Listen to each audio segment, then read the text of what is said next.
Just yeah, very happy that people are joining us in such a timely manner.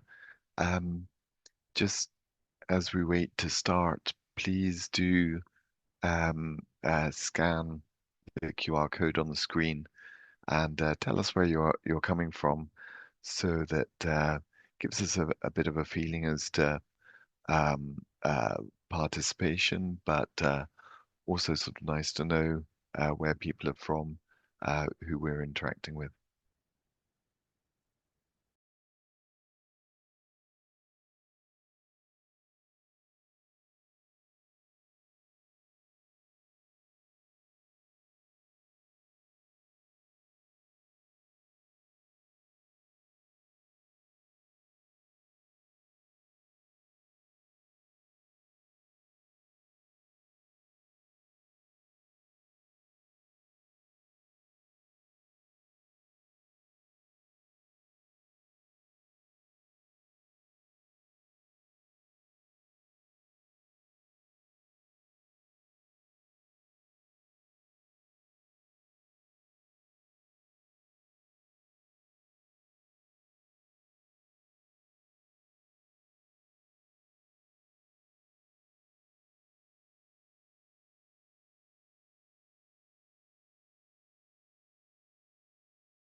So as people log in, before we do the official welcome, um, be very grateful if you could uh, use a QR code scanner to respond to this question on Slido. It's great so far that I can see that some people have woken up very early in the morning in the Americas and stayed online till late in Asia, as well as interrupting their working day in between. So great to see the spread of countries represented here, and you all sort of see the countries as well uh, with if you follow the QR code and insert the country that you're joining from. We will start the main event in a minute or two.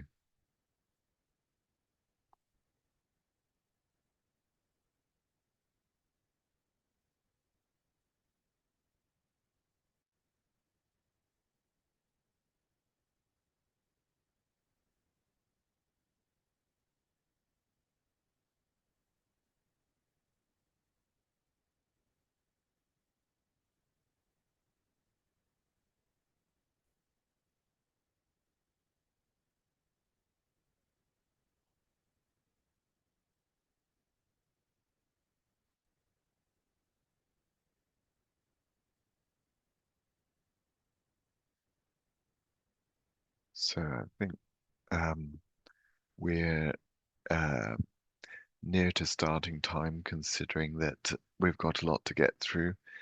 If you have just joined us, do please um, scan the QR code so that you can give an indication of where you're joining us from, where you're originally from.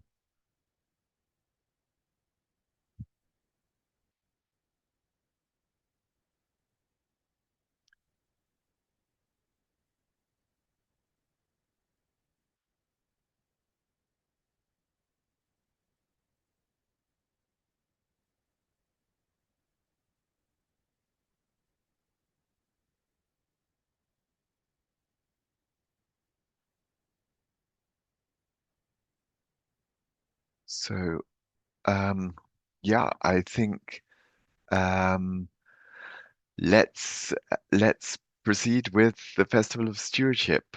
Um, Thank you for those that have filled in the Slido.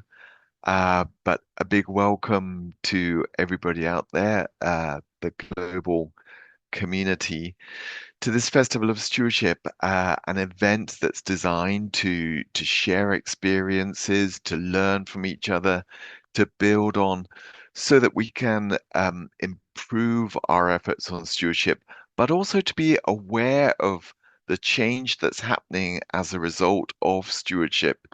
You will see our focus for this event is on harvesting impact.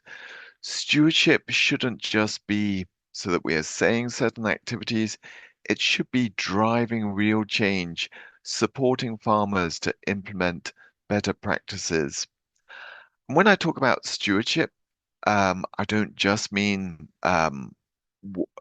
what's defined as stewardship. I'm also talking about service provision, agricultural extension, whatever words we're using, we need to acknowledge that there's a lot of support being provided to farmers, and rightly so. There's so much information being required by farmers these days that the support services around them are really critical to enabling them to fulfill the potential, both in terms of productivity, but also in terms of sustainability. So if we go on to the next slide now, please. Um, just like to talk you through the agenda, and I hope what we've put together is an agenda which um, will continually be bringing in different perspectives, different thoughts, will allow engagement, discussions. Please do use the Q&A function throughout this webinar to bring questions in that we will be trying to address during the event and even follow up with after the event.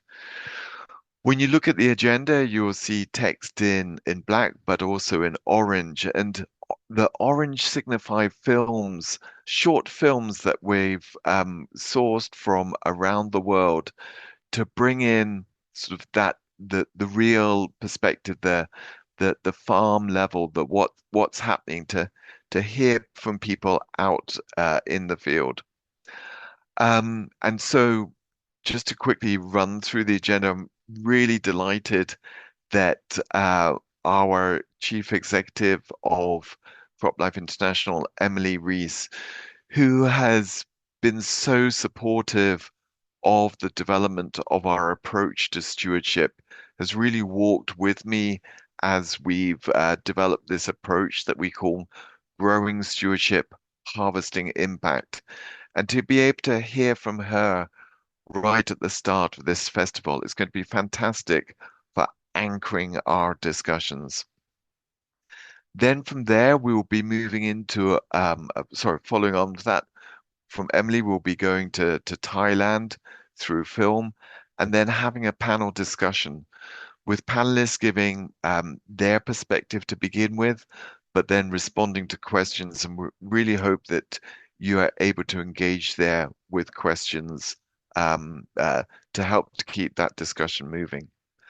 Then we go to Australia with another film. And if we go to the next slide, please.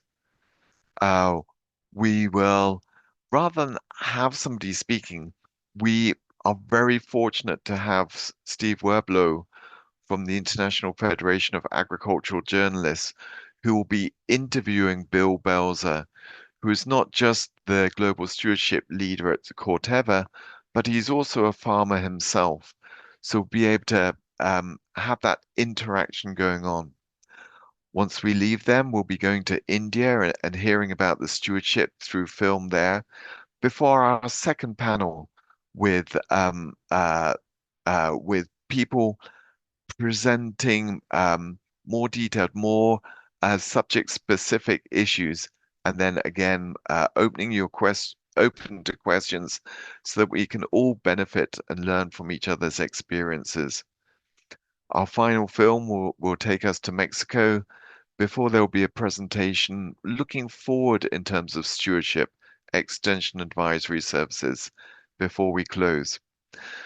So there's a lot to be getting on with. Timekeeping is going to be quite an issue, but I hope what's been put together here will prove to be as stimulating as we expect, and that you will leave the event with thoughts that you can take forward, and we will be able to have further interaction after this festival. So please do look out for ongoing interaction. But for now, maybe I could pass back to the team to take us to Ghana to kick off the festival.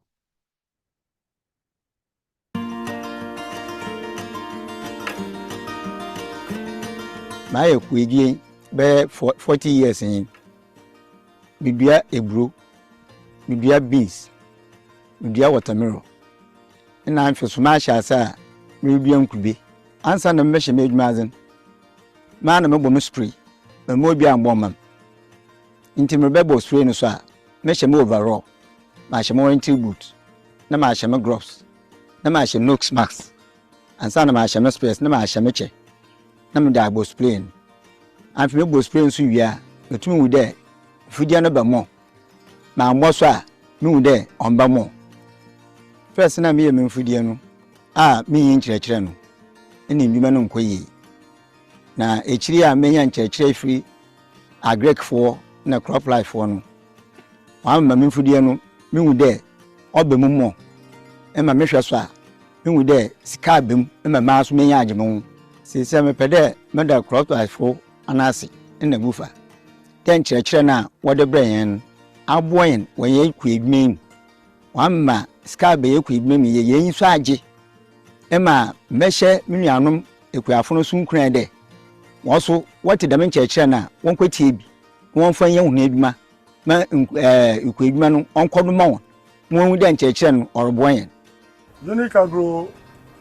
We sell pesticides, we sell fertilizers, we sell seeds and other inputs. It is important for farmers to understand resistant management for effective pest control. Farmers use pesticides on their fields to control pests and diseases. Because of the current new pest invasion, farmers apply pesticides to maximize yield, and also training I acquired from CropLife Ghana in collaboration with Ministry of Food and Agriculture as shaping my knowledge on resistant management. So doing farmers who buy from my shop, I do educate them on resistant management, and it is helping them to maximize profit.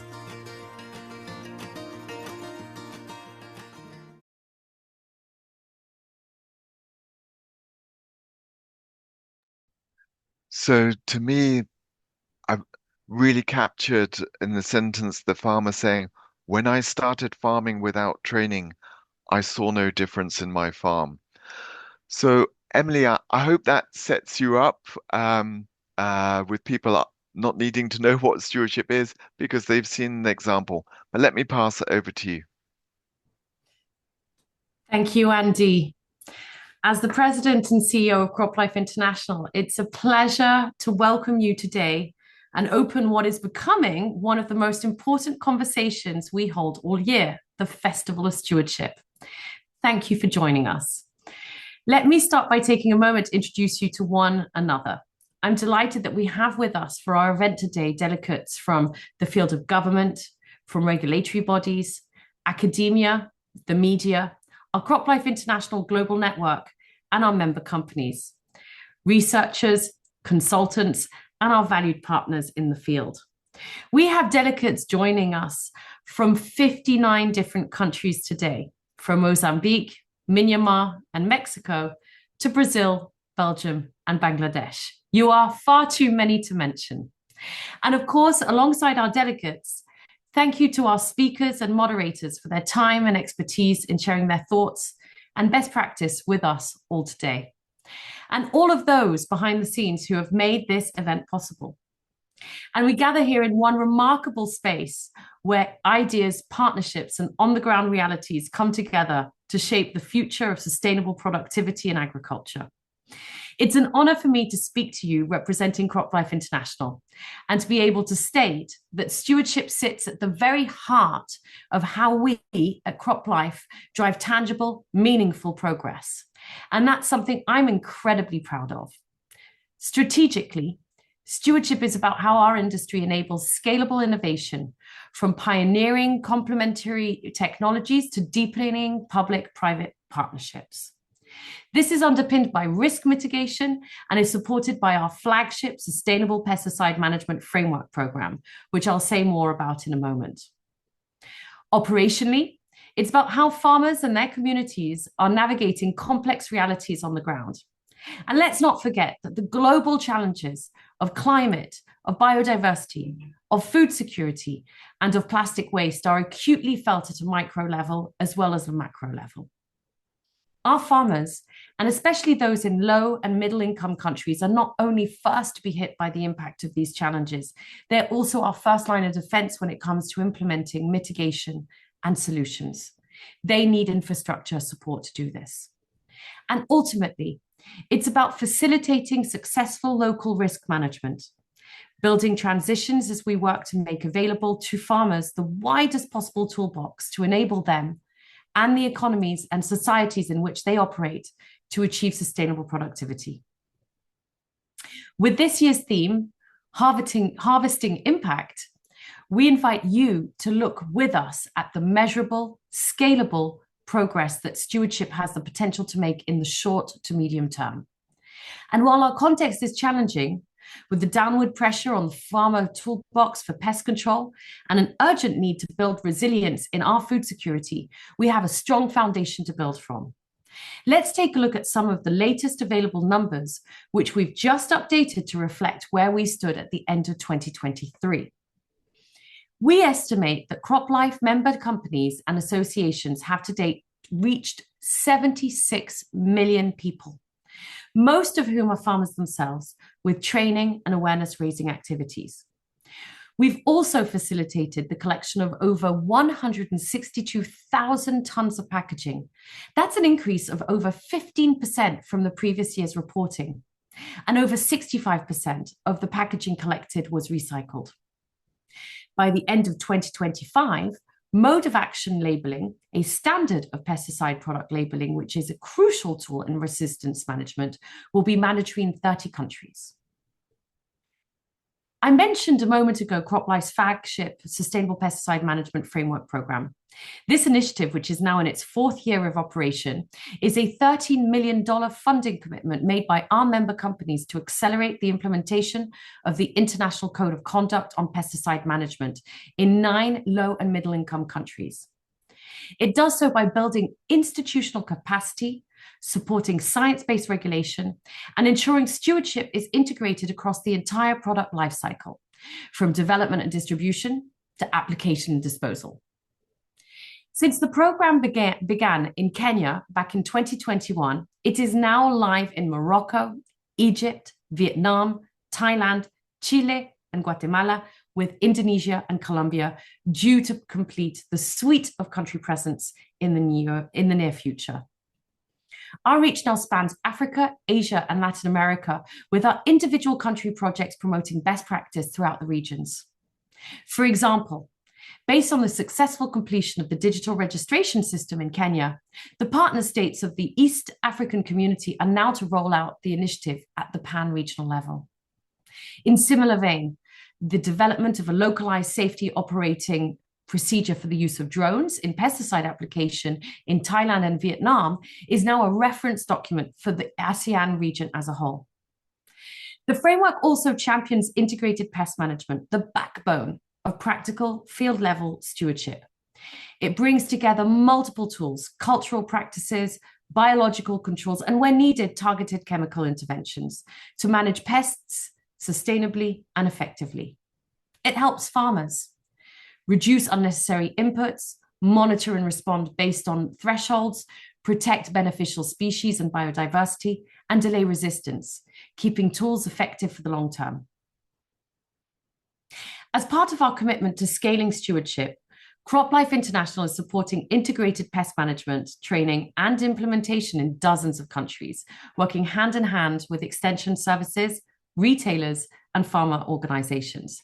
Whether through demonstration farms, digital tools, or training of training programs, integrated pest management is where the principles of stewardship take root in practice, and where we begin to see not just better yields, but better resilience, better livelihoods, and better environmental outcomes. This isn't theoretical. It's already driving tangible results, and today you'll hear how. If there's one takeaway I'd like to leave you with, it's this: stewardship is the catalyst. It connects the farmer and the regulator, the innovator and the policymaker. It's how we translate ambition into action and action into impact. Because scalable, innovative solutions in agricultural stewardship don't just manage pesticide risk, they also unlock the ability to respond to climate, to feed a growing population, and to deliver on the broader global challenges we all share. Driving toward 2030 is not just a timeline. It's a chance to bring forward our strategic ambition and a moment to introduce our shared direction: growing stewardship, harvesting impact. In a way, that's our call for action. It reflects both where we're headed and what we believe is possible through thinking holistically, growing the systems, building the capacity, bringing innovative solutions, and creating and strengthening the partnerships needed to deliver it. Thank you for being part of that mission, and thank you for the work that you do to move this forward. And thank you, Emily, so much for your fantastic support for stewardship and for this event. And I think let's pick up what Emily was saying by going to Thailand and actually hearing about that impact with drones.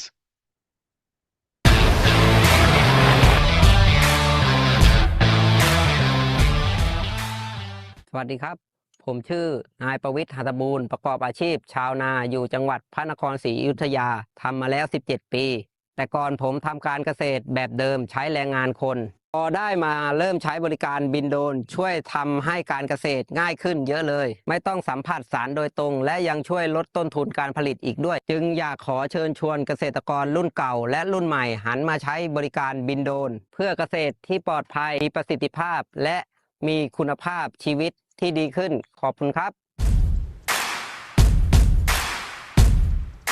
สวัสดีครับผมโยครับนายเฉลิมจันจุนปัจจุบันประกอบอาชีพเป็นนักบินโดรนเกษตรอยู่จังหวัดพระนครศรีอยุธยาให้บริการฉีดพ่นนาข้าวและก็พืชไร่ต่างๆการใช้โดรนเกษตรจะช่วยให้นักบินโดรนลดการสัมผัสสารเพิ่มความแม่นยำและก็ลดต้นทุนให้กับลูกค้าหรือว่าเกษตรกรได้อย่างจริงครับความสามารถพวกทักษะต่างๆผมได้รับการอบรมมาจากกรมวิชาการเกษตรก็มีบัตรประจำตัวนักบินโดรนเพื่อการเกษตรเพราะนั้นผมสามารถดูแลแปลงเกษตรได้อย่างแน่นอนเพิ่มผลผลิตและก็ลดต้นทุนตามหลักวิชาการและก็กฎหมายผมมีความภาคภูมิใจที่ได้เป็นส่วนหนึ่งในการพัฒนาเกษตรไทยเพื่อทำให้การเกษตรของเราก้าวเข้าสู่ความปลอดภัยทันสมัยและยั่งยืนด้วยครับขอบคุณครับ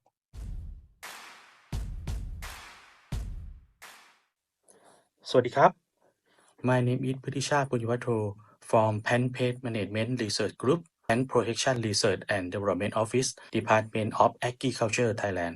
The impact of our stewardship project was developing Thailand's first agricultural drone spraying SOP and training 442 certified operators.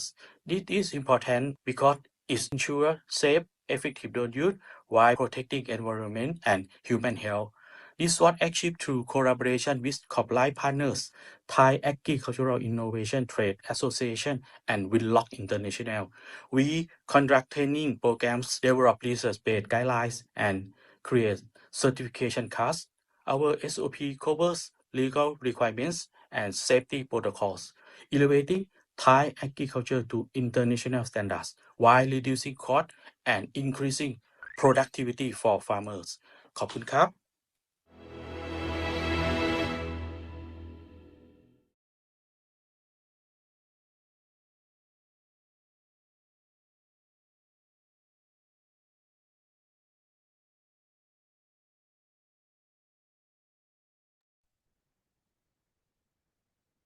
I would like to welcome you all to the first moderated panel from the ground up, tackling farmers' real-world challenges together. My name is Evelyn Lusanaka. I'm going to be a moderator for this particular session. Today, it's all about the farmers. And we have had from the beginning discussion about the farmers. And if you have eaten today, you thank the farmer. Today, we are having a panel discussion of 5 very distinguished ladies and gentlemen who have done so much for the farmers in the globe and have really addressed very different challenges that the farmers have facing on the ground. And they have also, we are going to listen to them speaking their perspectives on the challenges, the opportunities that the farmers face, and the successes, especially when it comes to stewardship, that they have achieved on the ground. Our first panelist is going to be Alberta Klein, the CEO of International Fertilizer Association. Welcome, Alberta. You can start. Thank you. Thank you very much. Good afternoon to everyone. And thank you to CropLife International for bringing us together. Our shared mission is straightforward, yet it's daunting. It's to nourish a growing planet while protecting the very ecosystem that sustains it.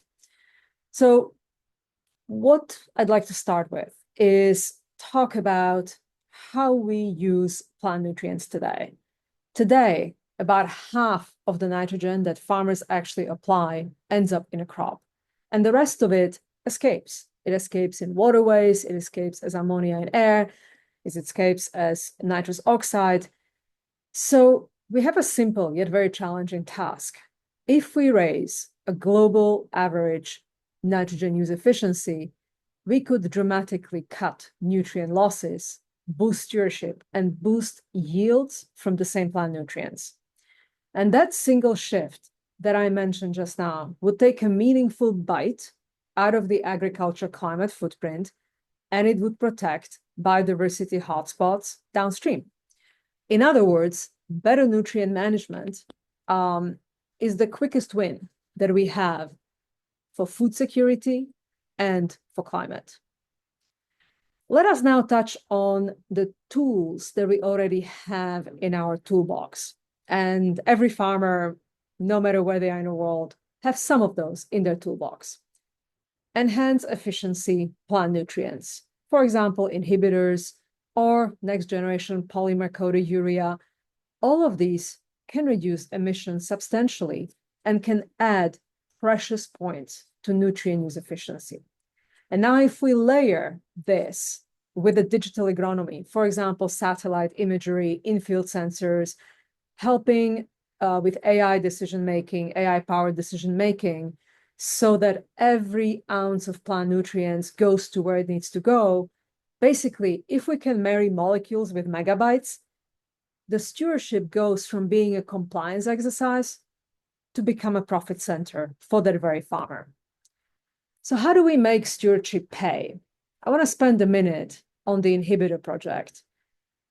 Technologies don't scale unless farmers see a clear return on their investments.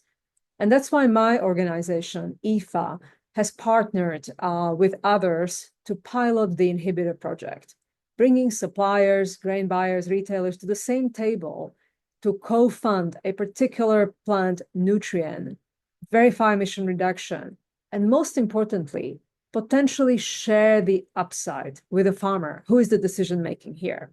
So what it tells me is that we have to align incentives across value chain, whether it's through price premia, whether it's through carbon credits, whether it's through risk-sharing contracts. We can de-risk adoption of some of these new technologies, and we can reward the farmers who steward our soils. So what is it that we can do together? There is a lot that we can do together. First of all, we can set targets for ourselves. We can look at nutrient use efficiency today, and we can look at what it could be in the future. And then we have to crowdsource research and innovation to help make it happen. So we need to build the ecosystem of innovation in our industries to make it happen.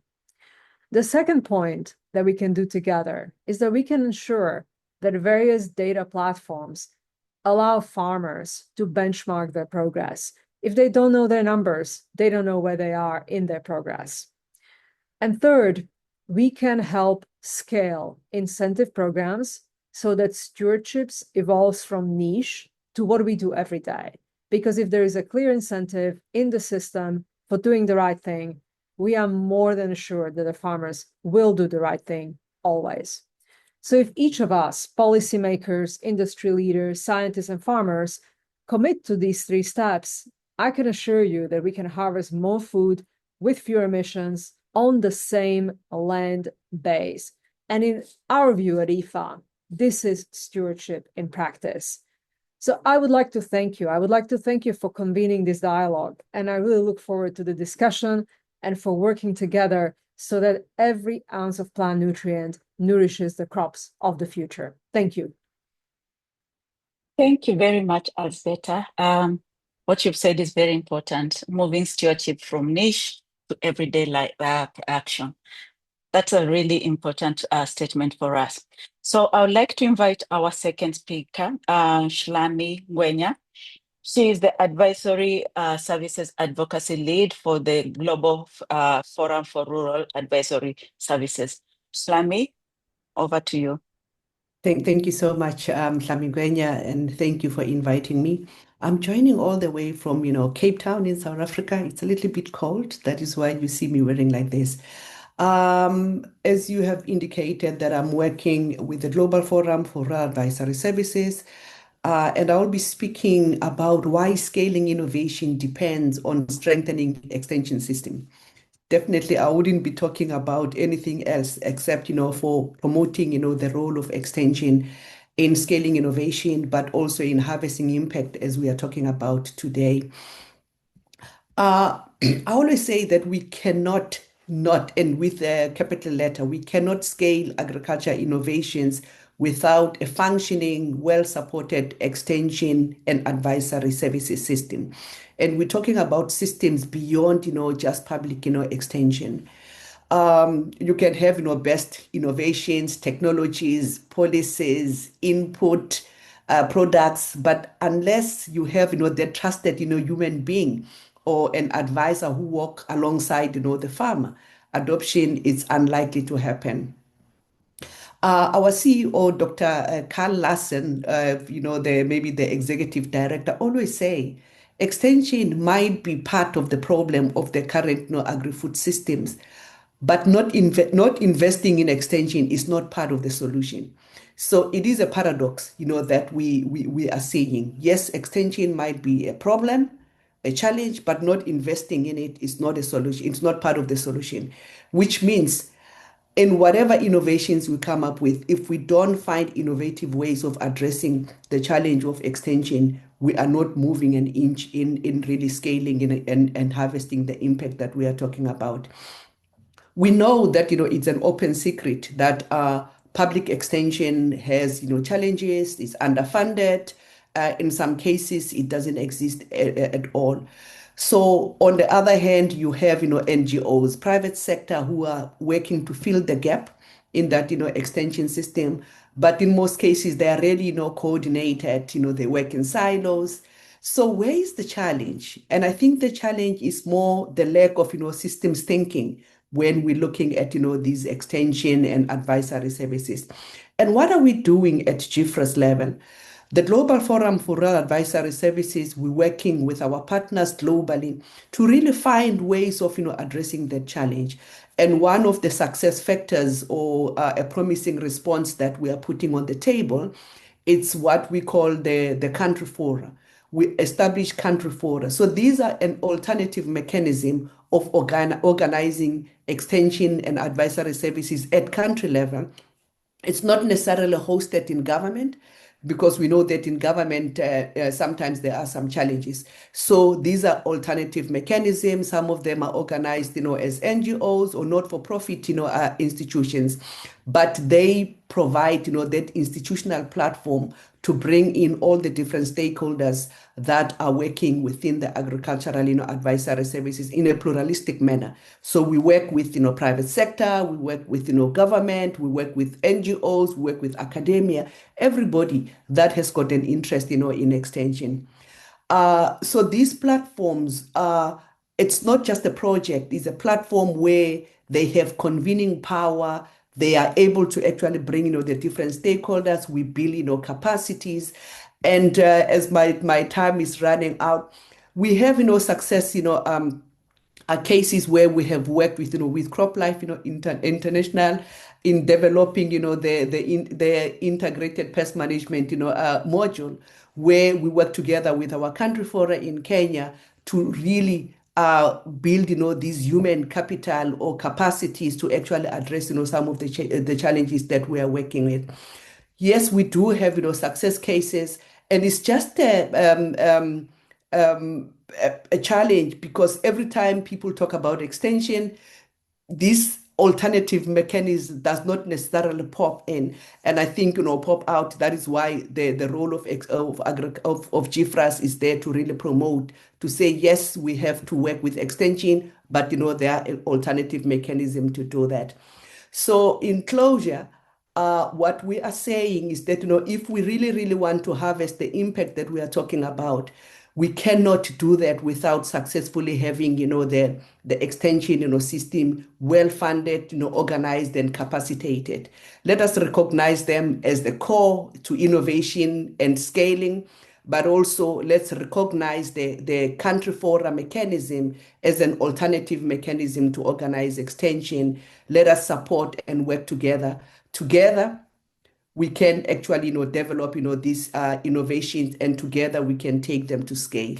Thank you so much. We welcome, collaboration going forward. Thank you. Thank you very much, Lami. To the audience or the people who have joined us, please, if you have any questions, we have the Q&A.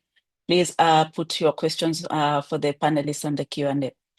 Now, I would like to welcome our third panelist, Ruramiso Mashumba. She is the Africa lead for the Global Farmers Network and the founder of Mnandi Africa. Ramiso, welcome. And thank you very much for those warm welcome remarks. And good afternoon, everyone from Zimbabwe. It's such a pleasure to be here this afternoon, especially as a farmer, because I always believe that unless farmer voices are not on these panels, we won't have an included conversation. So I started farming, I studied agriculture, I was very passionate about food. And then I got the opportunity to do my undergrad in the UK and understand a little bit more about agronomy. And then I went back to Zimbabwe. One question I always had in my head was that, why is it that with all this knowledge in agriculture, we still have a lot of food insecurity? There's too many challenges. It was mainly when I started farming that I started understanding more on the barriers that exist in agriculture. One of the things that I learned one day as I was walking in the villages is that I would see the young women in the rural areas cooking, carrying firewood, and then they would then go to the field. They would work very, very long days.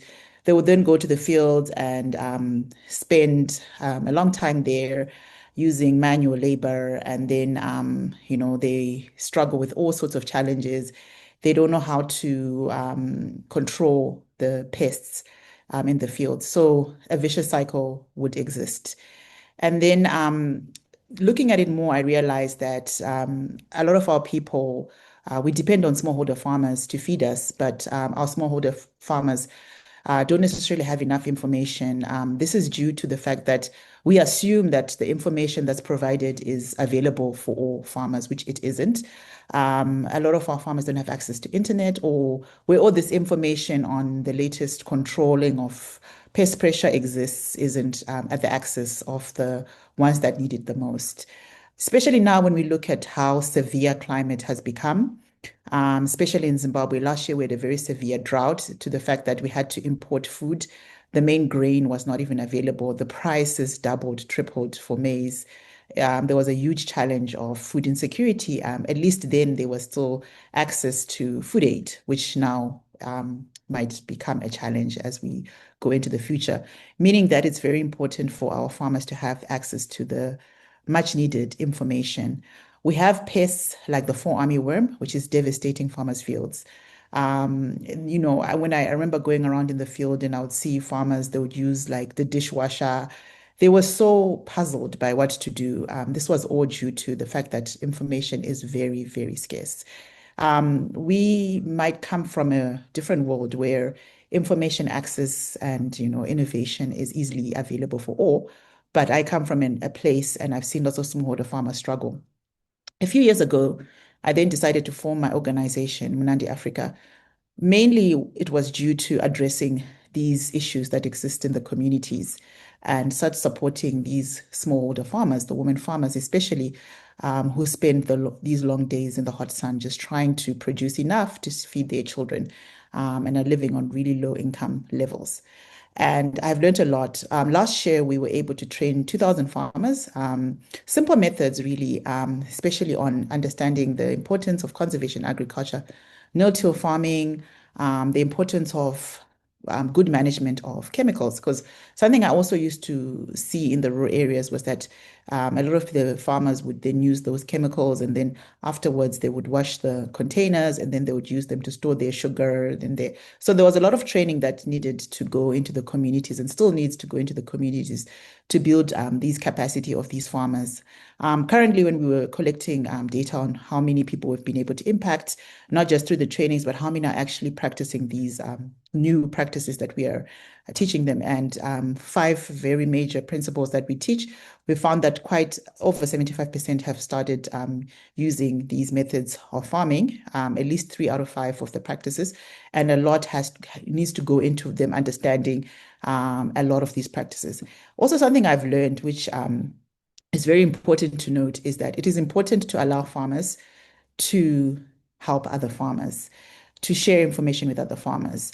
What I found is that farmers trust another farmer more than anyone else, more when you're able to share your experience as a farmer and how certain technologies are really supporting your work and helping you to increase your yields, as well as protect your crops from pest pressure. Because some of the conversations I'd have with farmers, they would say that we had certain stakeholders come, but we just think that maybe they want us to buy their products. So there's very little understanding sometimes, and farmers need trust. So I'm very fortunate to be part of the Global Farmer Network, because it was through them that I also learned about a lot of the practices that I can disseminate to the farmers that I'm working with right now, as well as last year we had our first accelerator in Kenya, where we gathered farmers from across Africa. And it was what I also learned was the importance of just being able to share information with other farmers across the world, well, across Africa in our case, where you would have never been able to reach. So as I conclude, it's such a privilege again to be here and to share these stories. But let's always remember that we need to hear the voices of the farmers as we plan, and making sure that we always include them in all the various conversations we have, because we can have lots of fantastic ideas, but unless the farmers understand and actually uptake, we will continue going around in the vicious circle of having increased food pest pressure in these smallholder farmers' fields and increased food insecurity. So thank you very much. Thank you very much, Rurami. So you've reminded me of a quote that says, the farmer has to be an optimist, or he wouldn't be still a farmer, because I think you have talked a lot about the resilience and the farmers in the food systems. Thank you very much for that. So we'll have our final panelist, that is Mr. Matthew Brian Reddy from the Global Environmental Facility. Jeff, welcome, Matthew, and over to you. Thank you, Evelyn, and thank you to CropLife for organising this Festival of Stewardship. And I think it's marvellous that we have such a diversity of voices, not only on this panel but throughout the rest of the sessions today. And I'm Australian, as you can hear from my accent, although I'm coming from the US. And I'm so delighted that the Drum Muster program is going to be featured. That's a program that was at least 25 years in the making, and one of those initiatives that I was able to support during my time working with farmers in Australia. But now I'm here with the Global Environment Facility, and I'm sure many people on this call are either working on GEF projects or have been part of GEF projects. But for those of you that are not completely aware of what the GEF is, we're a multilateral fund. Our objective is to help countries meet their objectives under the conventions, the Rio Conventions, of course, for combating desertification, for the climate change and biodiversity, and importantly, the chemicals conventions, particularly the Stockholm Convention for persistent organic pollutants. So how the GEF works is we work with what we call integrated programs.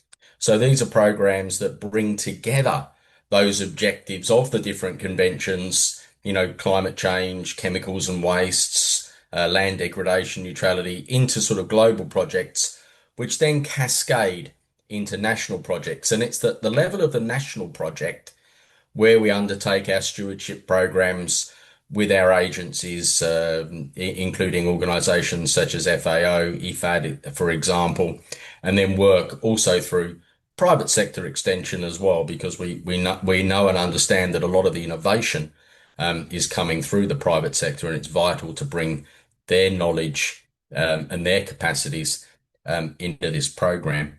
And the way we work with the private sector more generally is to work with platforms. So instead of working with individual companies, we like to work with entire systems or entire industries or value chains. So we might work with the fashion sector through the Fashion Pact, which is about 30% of global fashion by weight, and work with them to support their initiatives to improve the sustainability of upstream fiber production.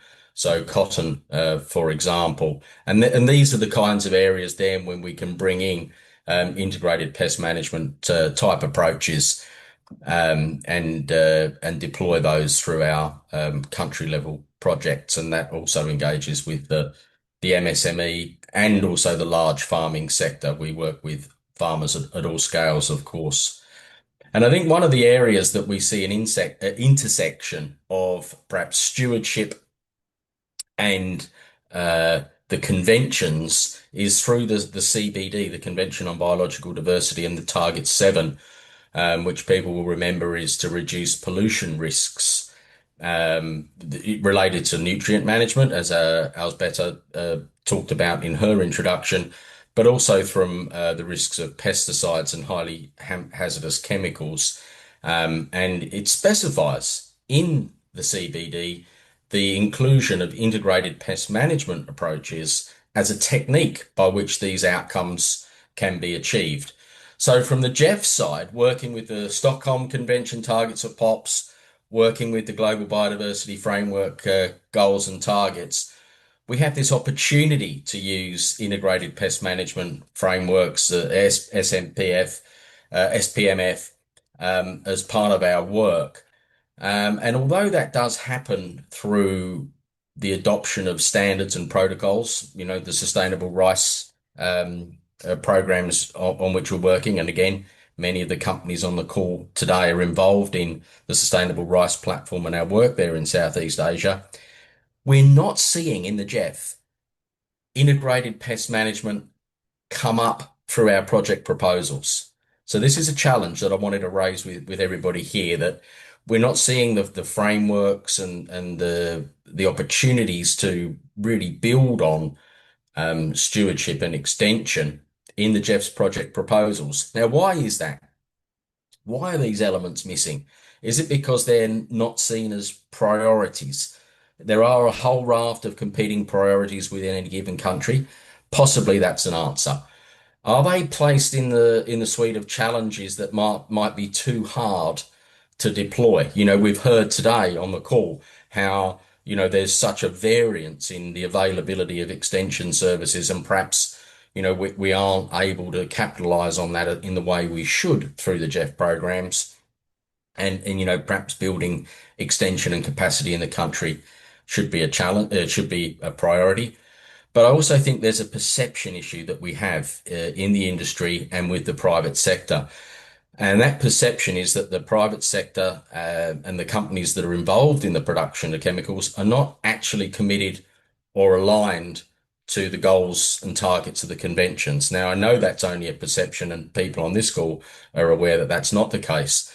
But we need to overcome that perception that the private sector, the chemicals companies, are actually the cause of the issue. And I think that barrier needs to be addressed if we are to build out the success of integrated pest management and really achieve the work that we want to do in this space. The Jeff's program, people might be aware of it. It's called FARM, quite a clever name, FARM, which stands for Financing Agrochemical Reduction. It's a $380 million program. It's over 4 to 5 years. It involves the FAO, UNDP, UNEP, UNIDO, African Development Bank, as well as involved from memory. And we're really trying to align incentives and policy that promote access to finance and shifts towards more sustainable agriculture. And to date, that program, from its stewardship efforts, has reduced 51,000 tons of hazardous chemicals. There are 3.8 million beneficiaries, so I think this program is quite large in terms of its outreach to farmers. And then 35,000 tons of carbon dioxide equivalent has been avoided. In addition to the programs through stewardship being adopted on 3 million hectares of land, which also helps us meet our land degradation neutrality targets. So I think our challenge now, as we go into the Jeff 9 cycle, our new cycle, which kicks off in 2026, is to really raise awareness of integrated pest management, to build the case of how effective SPMF can be. That's what we need to do. As Betta mentioned in her introduction, the need for reporting and metrics. We need to be able to demonstrate the outcomes that align with the global conventions and the relevance and importance and value of the SPMF if we're really to get this adopted into our Jeff programs at the country level. And hopefully we can do that through the Jeff 9 to better deploy integrated pest management and to optimize the benefits for people and the planet. Thank you.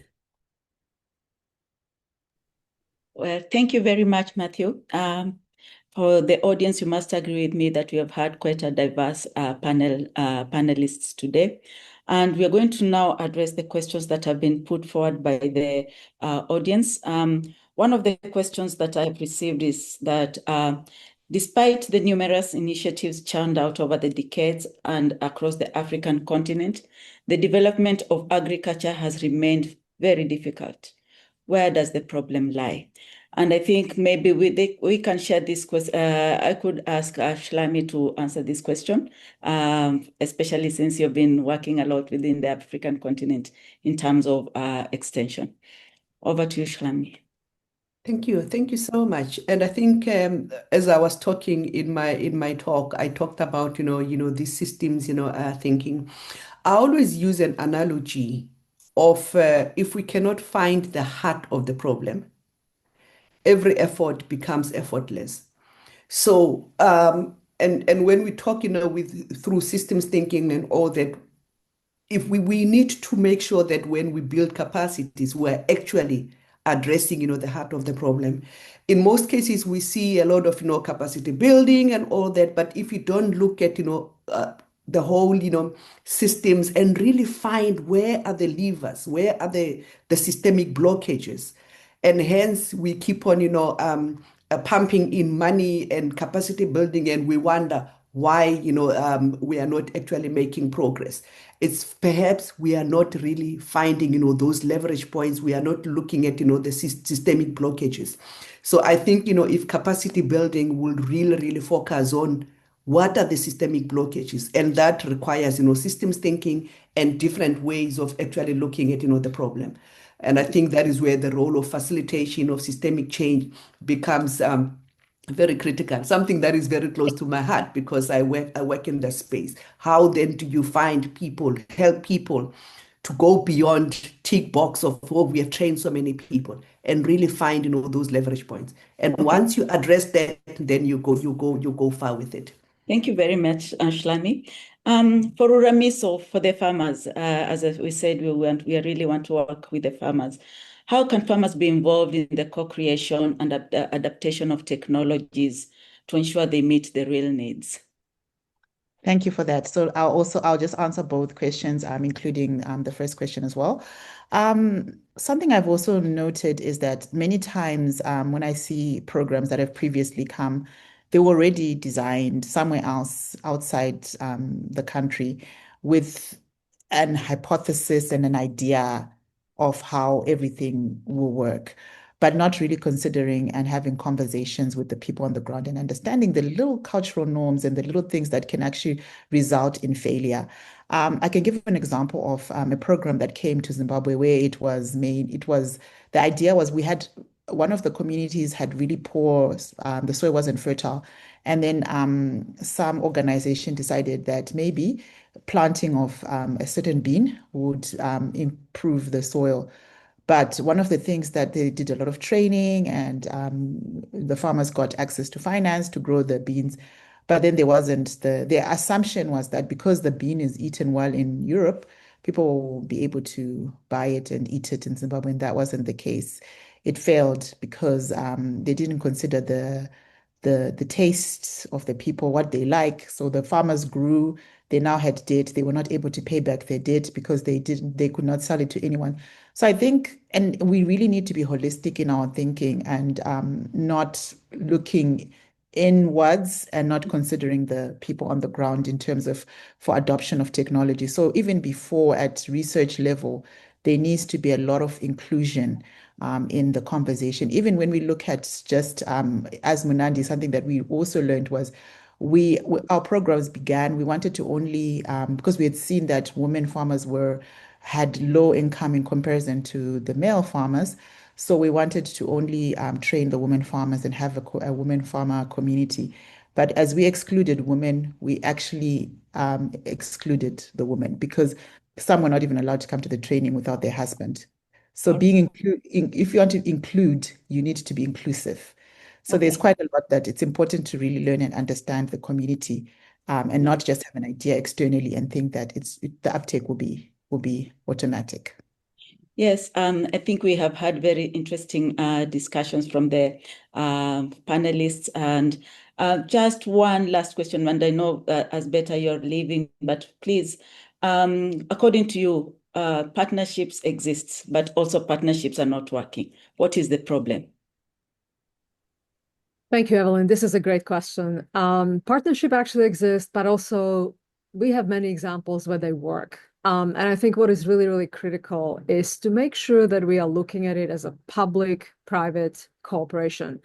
I have seen private sector trying very hard to get things done unsuccessfully, and I have seen public sector doing the same. I think the answer is that you have to create incentives, you have to create government policy structures, and they all need to be aligned. I'm not saying it's easy to do, but it's very important to get it done. So I'm sure my co-panelists could talk about many partnerships that actually worked. I have seen them too, but I think we need to align public policy with what the private sector is doing and really row in the same direction. And that's when it works. Thank you.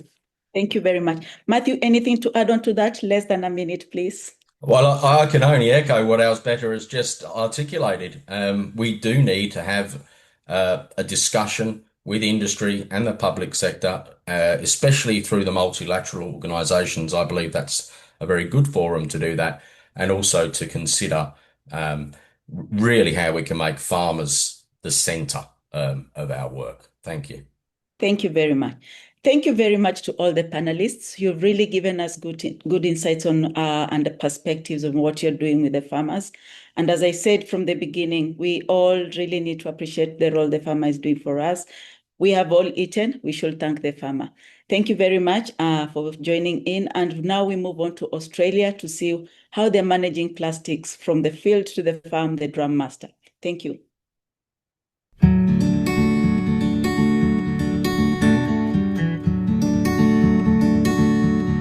PACT has been a proud participant on the Drum Master Stewardship program for approximately 18 years, starting back in 2006. Recycling Drum Master material is challenging simply because these cubes sit out in the environment and are exposed to many forms of contamination. Challenges before the world now are significant, and everybody is focused on more sustainability, on cyclical economy, on full life cycle management of our products. My role as a member of the Dookie Lions Club is to coordinate the Drum Muster program. We operate Drum Muster between when the farmers have finished their sowing of the crops and before the harvest. Majority of our chemicals come in 20-litre plastic drums. Before Drum Muster, plastic drums would have gone to landfill and, in my concern, a complete waste. A lot of farmers had large numbers of chemical drums on their properties. There was a dilemma for a lot of farmers. They didn't know what to do with them. Some of them were reluctant to burn them, some of them were reluctant to bury them. Once the Drum Muster program was explained to them, they were more than happy to have an outlet for the drums.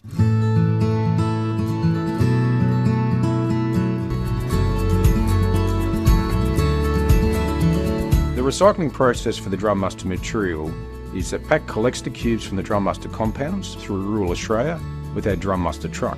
When they have a collection day, we just take them off. It's my job then to inform the recycling people that we're ready to have drums collected, we're full up. The cubes are compacted and taken back to our packed recycling processes in Brisbane, Sydney and Melbourne.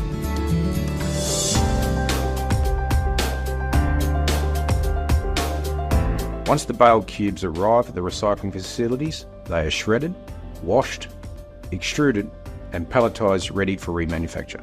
When we get into a facility such as here, that we've invested into multi-layer extruded blow moulding equipment which allows us to encapsulate the recycled content in between two virgin layers. We undertake dangerous goods testing, which includes stack testing and drop testing at -18 degrees C to meet the UN regulations. This creates a unique product that will meet the agricultural market through the Drum to Drum program. It has diverted hundreds of thousands of tonnes of plastic that would otherwise be in landfill, going back into recycling, producing other products, park benches, roadside safety, and that's why the partnership between AgSafe, CropLife and PAC Group is now seeing this very exciting next stage of this program.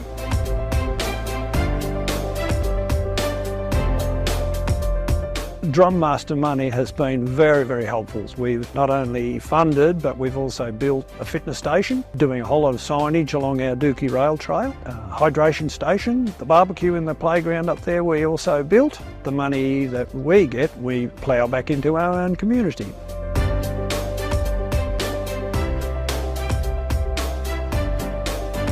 Drum Muster has been a phenomenal success, not just in Australia, but it's internationally recognised. There's a real need for organisations like PAC and other processors to have the support from government so that they can build this next green economy that will be so important to the future. This is a great example of leading the circular economy, partnering with CropLife through the Drum Muster program and enabling us to develop a solution for the agricultural sector. We make it, we take it, we flake it, and now we remake it. Now that is circular.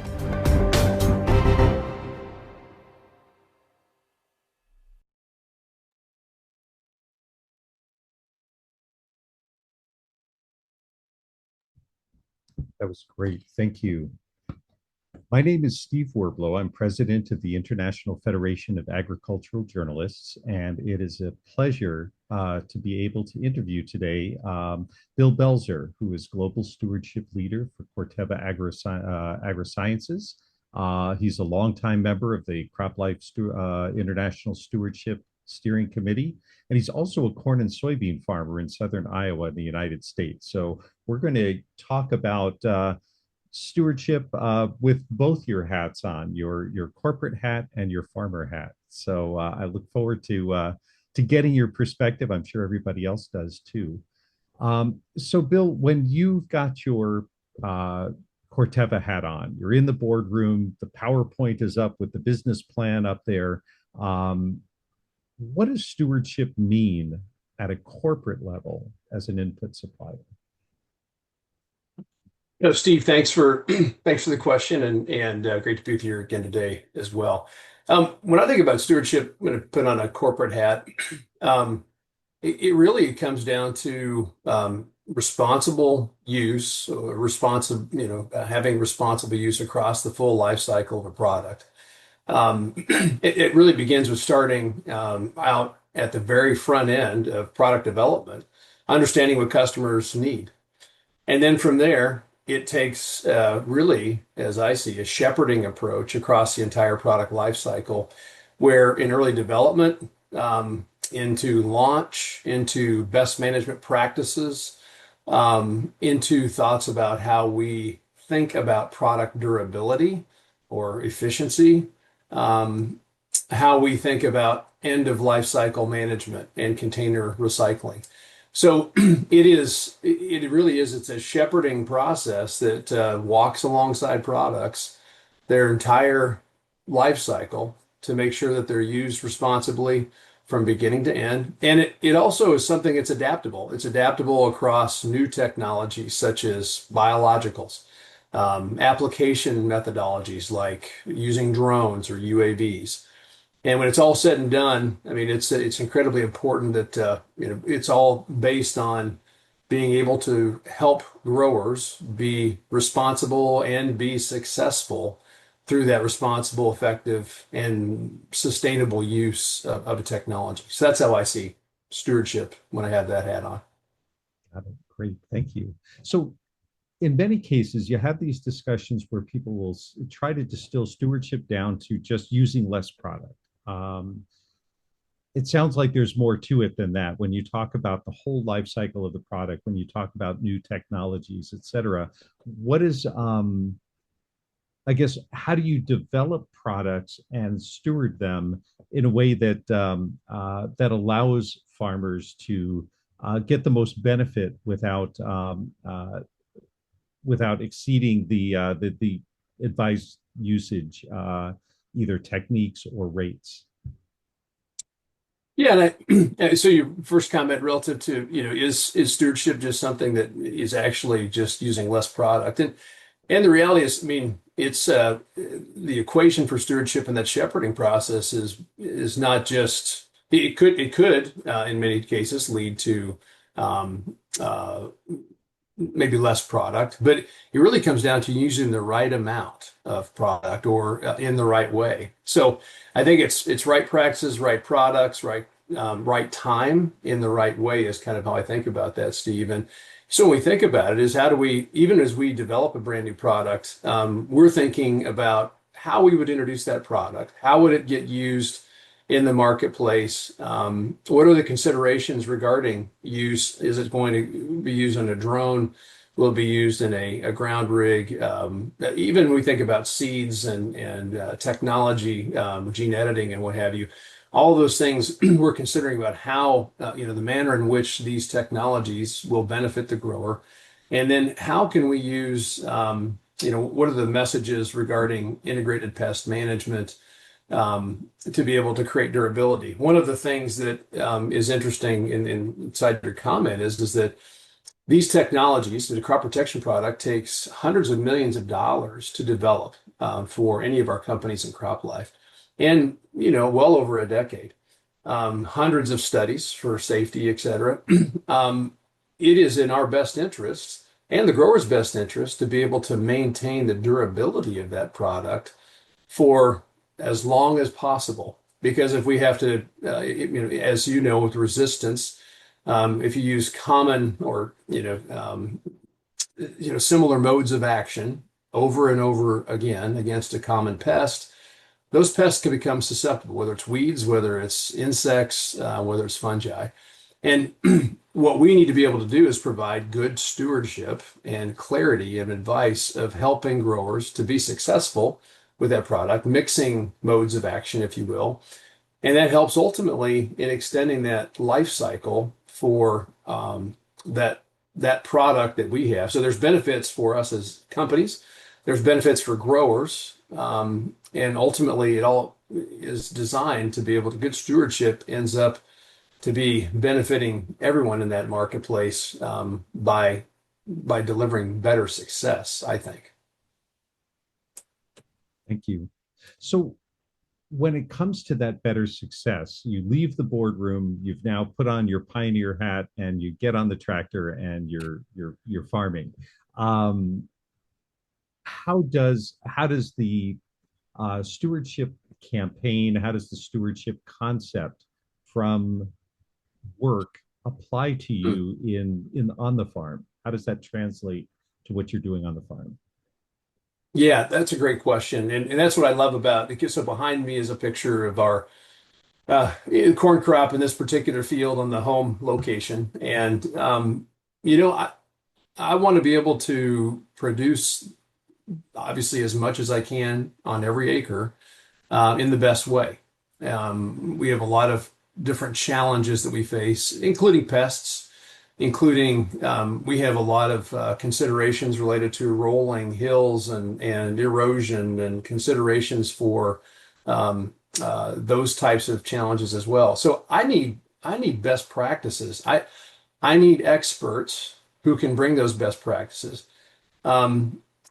There are folks in, farmers, my peers as farmers, we have a lot of dependence on our advisors to be able to bring us the best advice related to selecting the right seed, herbicide program, fertility program. And you know what? Technology is changing so much. And even though I do work a full-time job, our growers around the world, they're seeing technology change at a very rapid pace. So there needs to be consistent and reliable advice.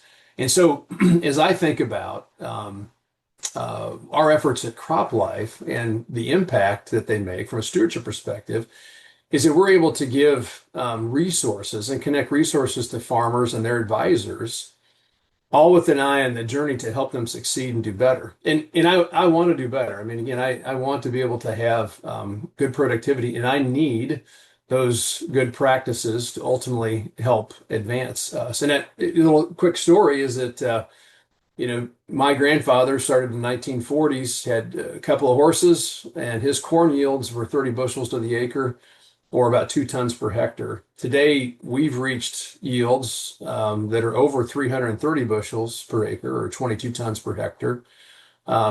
He planted 2 horses and a 2-row planter. I've got a 150 horsepower tractor with 8 rows of machinery behind me. And, I'm just a tiny operation, but I need product innovations and I need to know how to use them well. And I'm excited about what we're doing at CropLife to be able to help connect the dots. And whether it's in southern Iowa, or whether it's in Nigeria, or whether it's in Thailand, being able to provide those best practices and being current on technologies, all with the focus of helping growers be successful and sustainable and safe, it matters. And the productivity I have on my farm is a direct result of that. So now you mentioned connecting the dots from a perspective, again, now we've got a third hat, which is your CropLife hat. When you see those dots in terms of companies, in terms of, we've heard about extension, what are the most important dots to connect that actually link the flood of information that needs to get all the way down to the farmer in the field, wherever that farmer is? Yeah, when I think about how do we do this, and I think this is the beauty of of collaborating through CropLife.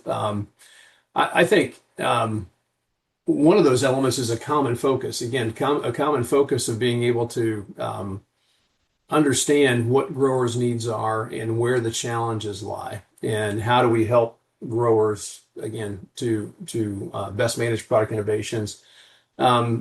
I think of being able to then prioritize those messages. And what's great about within the CropLife space and the Stewardship Steering Committee, all of our working groups and so forth, having a great diversity of ideas and experience across markets, across climates, across products, and then applying that to consistent messages that we can deliver out to those growers and with programs. And SPMF is a great example of what that looks like. Emily talked about it this morning or this afternoon, and it just wouldn't be as robust of a program if there wasn't collaboration and focus across the industry. And so again, by having a common focus, prioritizing the key things that we know we can have impact on, and then we deliver consistent messages as companies, both through CropLife and our own individual companies, can help deliver and make a resounding impact. I mean, you communicate on a regular basis. I've heard that it takes 14 times for a message to actually sink in, and we need that. Consistent messaging on stewardship helps us deliver impact and harvest that impact. So if we were going to take this opportunity to deliver that distilled message one extra time on our way to 14, what would be the heart of the stewardship message that on a global level, large farmer, small farmer, high tech, low tech, what would be the most important takeaway on sustainability at this stage? I think when I think about the key takeaway, I think for us in CropLife and for growers, I think that we we all have a common desire to continue to be productive. We all face the same challenge. We have more mouths to feed.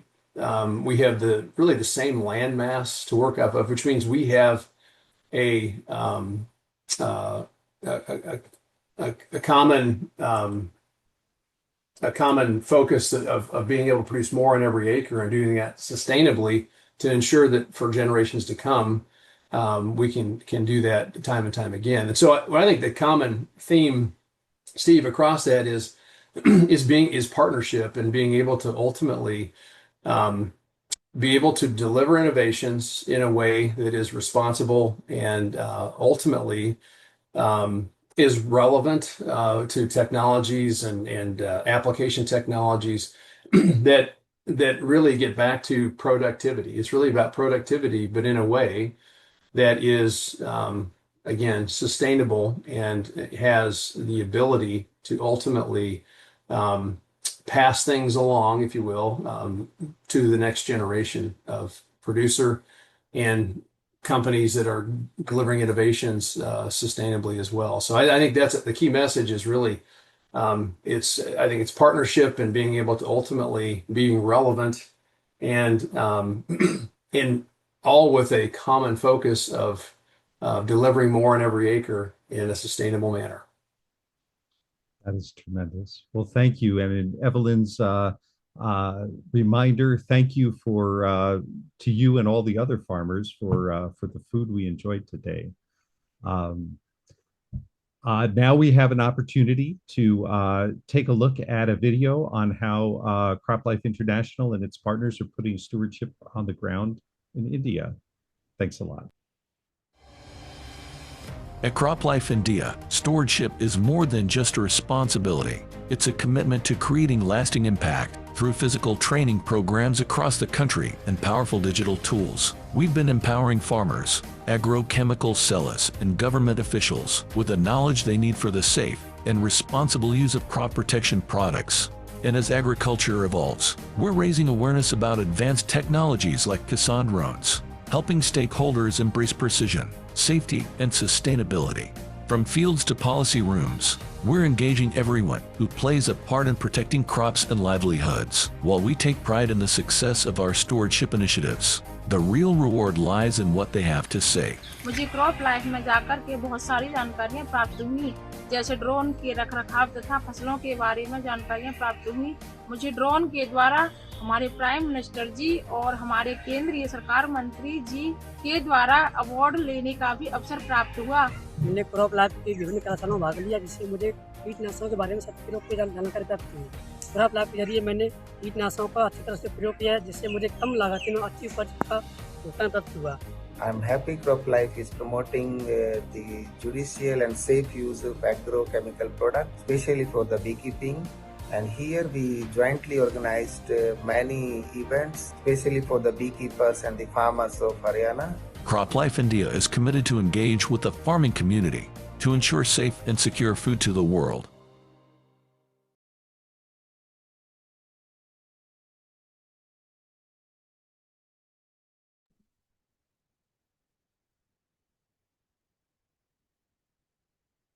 Hello, everyone. I hope you're enjoying the Festival of Stewardship so far. So welcome to our second panel, Protecting Crops, Preserving Trust, Stewardship in Practice. My name is Maurice Olivero, North America Product Stewardship Lead at FMC Corporation, and I'm pleased to be moderating this discussion today. So we'll hear from 4 excellent speakers on how we can strengthen capacity, manage risk, and foster innovation in crop protection, all while maintaining responsibility and trust.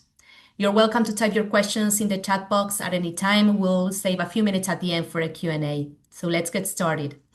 Our first speaker is Dr. Eliza Lockwood, Medical Affairs Lead at Bayer Crop Science. So Eliza, please go ahead.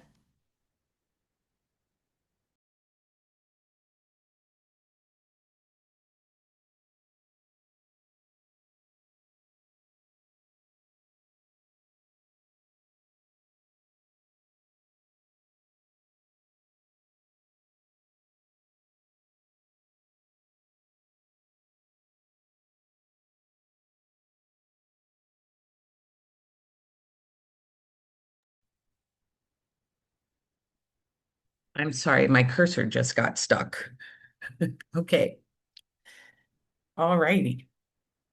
So I'm Dr. Liza Lockwood, and let's talk about bridging the gap between agriculture and medicine through One Health. So next slide, please. Back in 1800, life expectancy was abysmally low at 30. By 1900, the average person in the United States lived to the ripe old age of 45, and 45% of our population farmed, with a significant number of them being subsistence farmers. Fast forward to 2000, and we had gained an unprecedented 35-year increase in life expectancy, with less than 2% of our population farming. 5 public health advances of the 20th century made this possible. Next slide, please. Water sanitation decreased the incidence of transmission of fecal microbes like cholera and typhoid. Fluoridation prevented tooth decay, which led to improvement in oral hygiene and decreased the incidence of rheumatic fever. Next slide. Food security led to an unprecedented abundance of healthy fruits and vegetables that were previously unavailable to the larger population. Again, in the West, 2% of our population farms. These professionals not only feed us, but export close to 25% of what they grow. They contribute an enormous amount to global food security. Next slide. Antibiotics offered a cure to previously deadly strep and staph infections. Next slide. Vaccines eradicated smallpox and came close to eliminating polio and yellow fever. Next slide. Vector control became the cornerstone for preventing outbreaks of infectious diseases of the Middle Ages, such as typhus and the plague. Next slide. It wasn't easy getting here, and as collective memory of diseases and malnutrition has faded, the romanticization of the past has taken root. The anti-vaccine movement has blossomed, along with a campaign to stop pasteurized milk and the desire to reconstitute the microbiome by drinking raw water. This is how cholera, typhoid, E. coli infections, and diphtheria make a comeback. Let's see what happens when pesticides are banned. Next slide. Weeds harbor fungal pathogens, which are transmitted by insects to crops. Fungi elaborate mycotoxins like aflatoxin that can cause outbreaks of acute liver failure and increase the risk of hepatocellular carcinoma. To avoid these outbreaks, weed control, insect control, and fungal control are all important in food security. Next slide.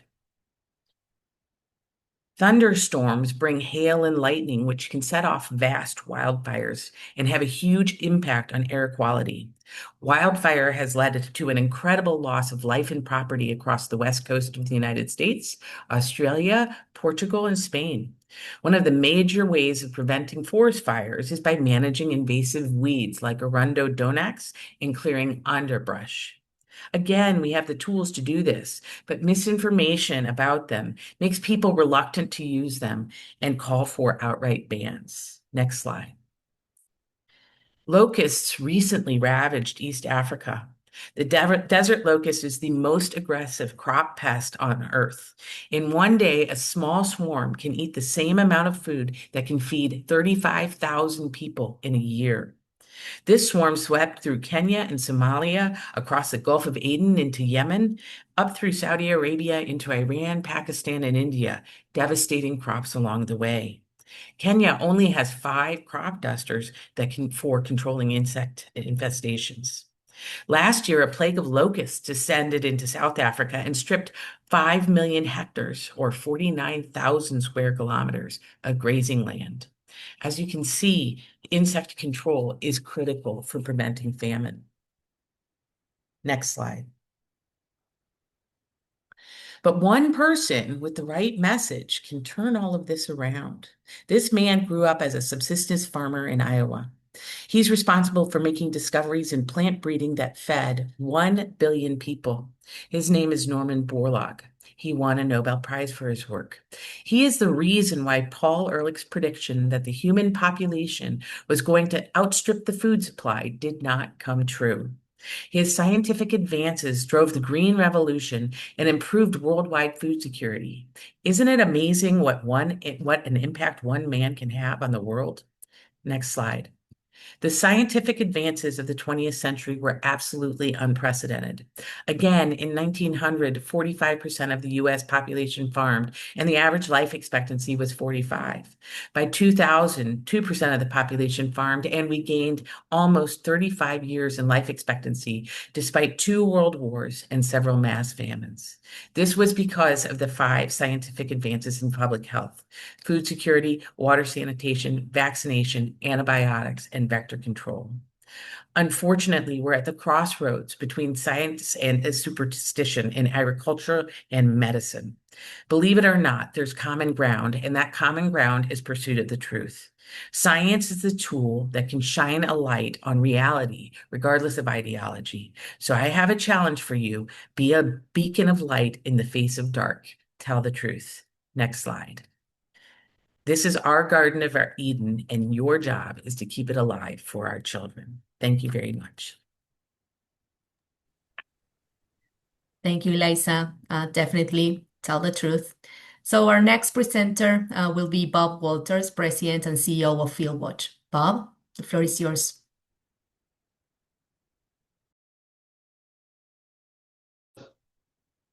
Thank you, Marissa. I'm humbled and honored to be able to present with this group of panelists this morning to talk about FieldWatch, a company that's been around about 15 years. It's an on-the-ground use of a tool that helps pesticide applicators mitigate or minimize drift impact on specialty crops and beehives.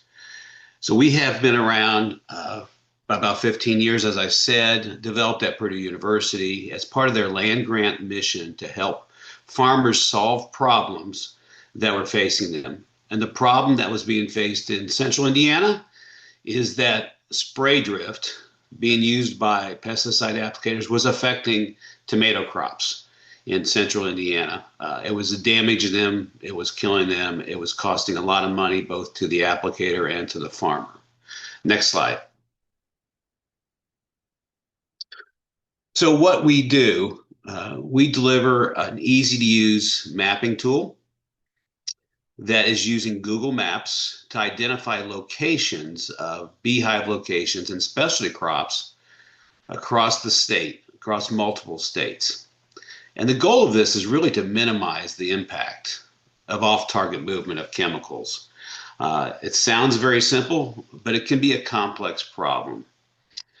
And how we do it, we are a registry. It's a voluntary registry that beekeepers, especially crop producers, use to map and identify their locations, share their information. Then electronically, all that information is shared with people that spray pesticides. It's a voluntary tool, which has enabled to see significant growth because it's not a required tool by the government, the state or federal government. And the biggest reason of its success, it's free. We're set up as a nonprofit, but the free tool really encourages the use and participation across many levels. In the simplest form, farmers, beekeepers map, identify their locations. That information gets shared electronically on a map. The intent is to have pesticide applicators accessing the information before they spray. Now, they may not change what they're doing, but they may. They may also not change when they're doing it, but they may change time of day. Our tool includes communication information, so they may have some outreach to farmers and or beekeepers that are in their area, and they would just ask them the question that they have to spray a chemical on a crop, and it may or may not affect what the nearby or adjacent or downwind crops. So they communicate with them, they work together on it. So at the end of the day, we enable sustainability and try to minimize the impact of unintended pesticide drift. It's going to happen, but to be able to minimize it and use it as a tool to help improve stewardship. Because what we have found is people that spray pesticides today want to be a good steward. They don't want to affect somebody else. They really want to do the right thing. And this tool is something that has helped them significantly over the last several years do that. Next slide. So the question is, how do they know? Where are the bees in sensitive crops? You're looking at a map that has 50 or 60,000 locations of beehives and specialty crops across North America. It includes 27 states, 3 Canadian provinces, and Washington, D.C. And so what we see every single day in our business is that people are mapping and sharing their information. And if you were to zero in on these locations using the Google Map tool, you would see the polygon that has been drawn. As you can see, we have spread across the United States. There are some areas we're still working on, but where the really dark black areas are on the map is where there's a high concentration of locations there.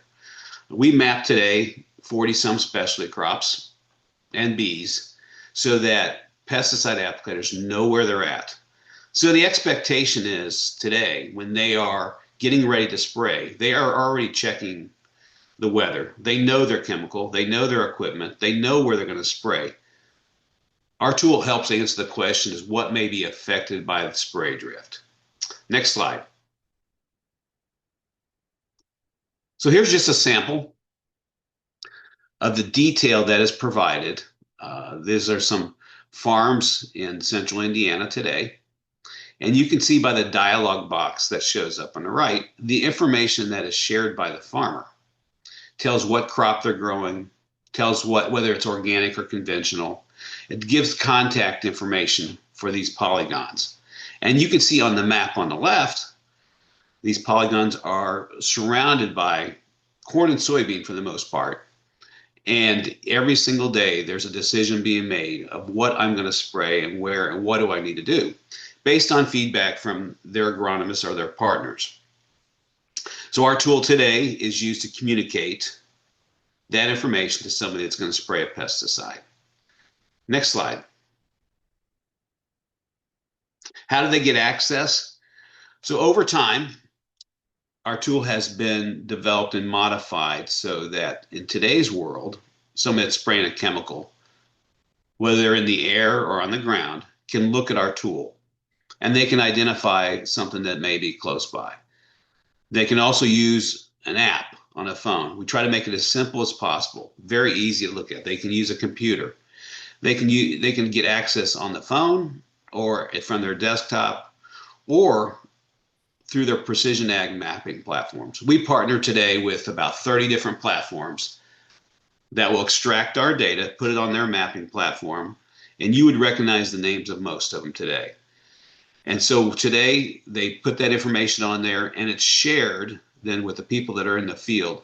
No different than they're looking at the weather. They'll look at what may be downwind or may be affected by what they're going to spray. Currently we are now into the season where in a lot of the Midwest, fungicides are being sprayed. So we map locations where there are people working in fields too, so that somebody spraying from the air would not affect them.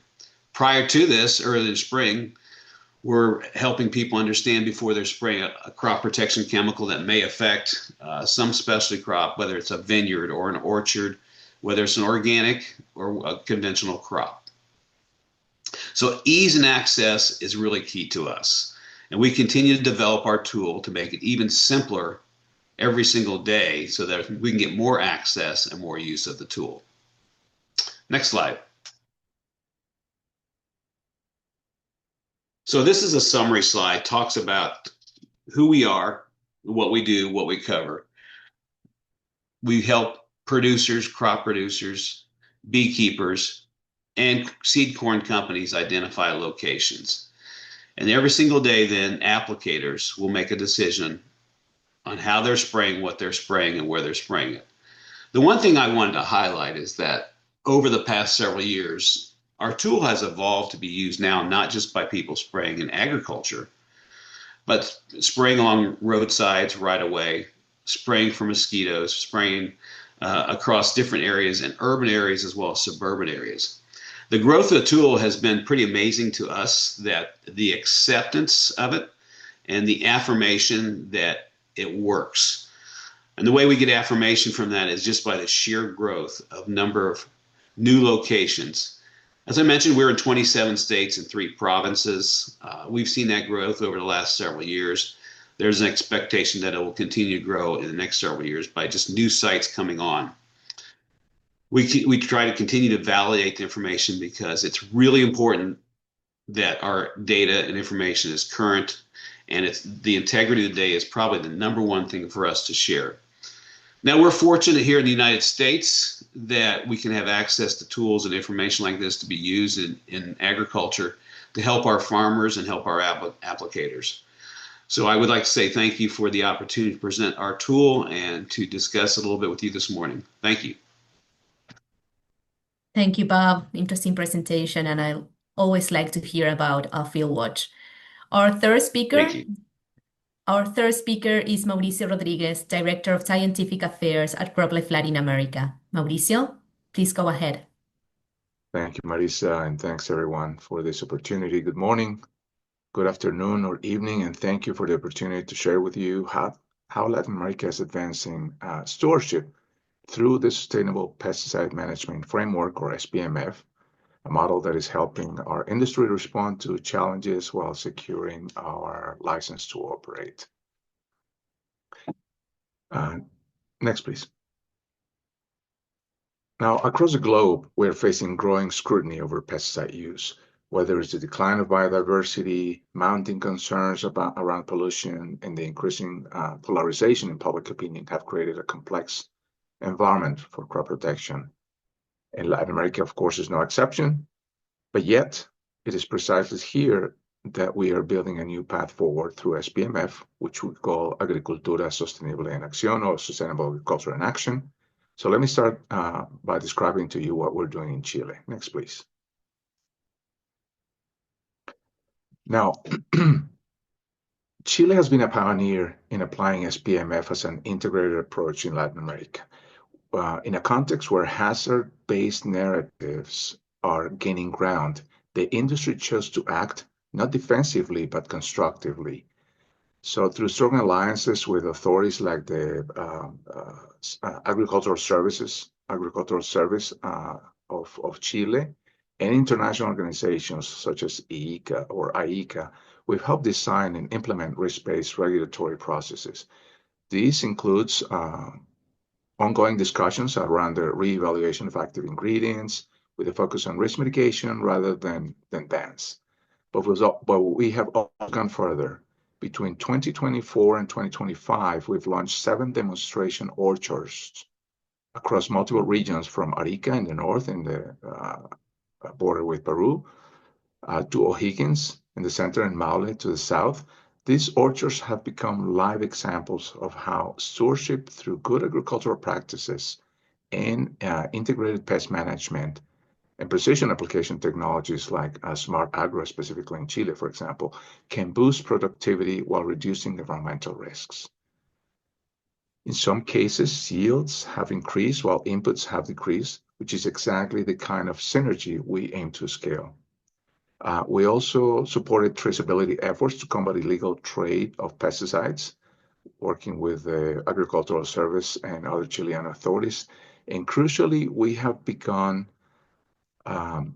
to mainstream agricultural innovations by integrating them into public financing instruments, which is specifically, for example, a collaboration with INDAP, which is the Institute for Agricultural Development in Chile, that's bringing together tools to smallholder farmers, and better tools. So that is what SPMF is about. It's a systems approach to pesticide stewardship. Let's go to the next one, please.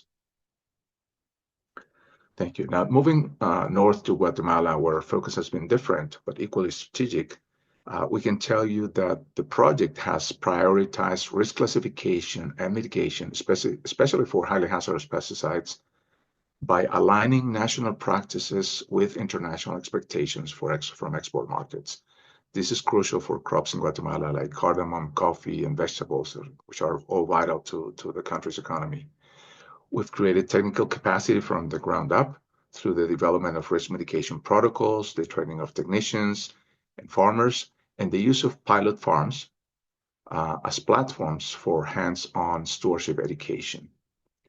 Equally important, I think, has been the shift in communications from defending products to building trust through science and transparency.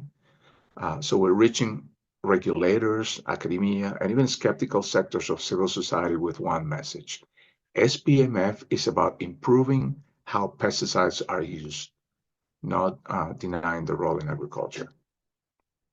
Let's see the next one and the last one, please. Now, just this year, just to let you know, this year, our third project has been launched in Latin America, in Colombia. It's early days, but we already are working with the Colombian Institute for Agriculture and other authorities to improve pesticide evaluation and to introduce national guidelines for risk mitigation and integrated crop management. So the lessons from Chile and Guatemala are proving essential. And the commitment from our partners in Colombia is encouraging. Like I said, not only the Colombian Institute for Agriculture, but also the National Authority for Environmental Licenses, the National Institutes of Health, and other partners. So just to summarize, both in Chile and Guatemala, the SPMF model is showing that we can address pollution concerns and biodiversity protection, not through elimination, but through better management. By risk, not hazard, and by stewardship, not greenwashing. So we're not simply telling a story of compliance. We're building a story of leadership, one that is based on facts, collaboration, and innovation in Latin America. So with that, I'll conclude these remarks, and I'm open to any questions or comments. Thank you. Thank you, Mauricio. Nice to hear about these best practices in these countries. Next, we'll hear from Professor Dr. Hent Avedal, Director of Central Laboratory for Residues Analysis of Pesticides and Heavy Metals in Food in Egypt. We'll now hear her remarks through a recorded presentations. Good morning, everyone. My name is Hent Avedal, and I am honored to represent QCAP at the Festival of Stewardship 2025. I'm excited to share with you the positive impact of our collaboration with CropLife on farm-level stewardship in Egypt, especially under the SPMF project. I would like to explore the cooperation between QCAP and CropLife to provide MRL training to export farmers and primary suppliers of citrus, grapes, and strawberries in Egypt. Our goal was to enhance their understanding of EU MRLs and IBM programs, ensuring compliance and hosting exports to EU markets. Our training and workshops targeted the key stakeholders in the export supply chain, including export farmers, primary suppliers, and other industry players. Our training programs focused on citrus, grapes, and strawberries, which are significant export crops for Egypt. Through this collaboration, we have delivered 4 successful workshops targeting the most important crops. We have achieved remarkable results, increasing awareness and compliance with EU MRLs among export farmers and suppliers, improved IBM brackets and reducing pesticide residues, and also enhancing crop quality, hosting exports of citrus, grape, and strawberries to EU countries, decreased the number of the samples rejected at the EU borders due to the MRL non-compliance resulting from our capacity building efforts. We have observed that the number of samples required for importation to the EU has decreased and reflecting improved quality and compliance of Egyptian exports. One example that stands out of the significant increase in citrus exports to the EU thanks to our training programs. I am particularly proud of the impact we have had on smallholders farmers who have seen their livelihoods improve through better crop management and compliance with EU standards. The reduction in the sample rejections and increasing exports demonstrates the effectiveness of our collaboration. In conclusion, our collaboration with CropLife has demonstrated the power of good stewardship and service provision in driving positive change at the farm level. I would like to extend my gratitude to CropLife for the opportunity to work together and make a meaningful impact in Egypt. And many thanks for you.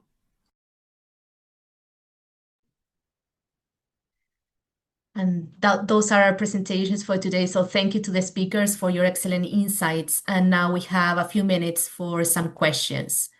My first question will be for Bob. Bob, you shared with us that FieldWatch helps ensure responsible stewardship by improving awareness of sensitive sites.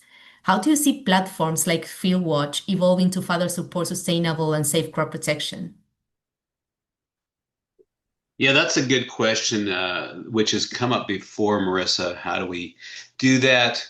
I think we do that by working directly with our key supporters and users. Today, in the world that we work in as a nonprofit, we get support from the chemical companies, the applicators, registrants, from the state governments, and and other organizations. It's really through a lot of collaboration and support that we get that done. We do have a good feel that because of the continued demand for what we're doing across North America, that we're doing something that really helps.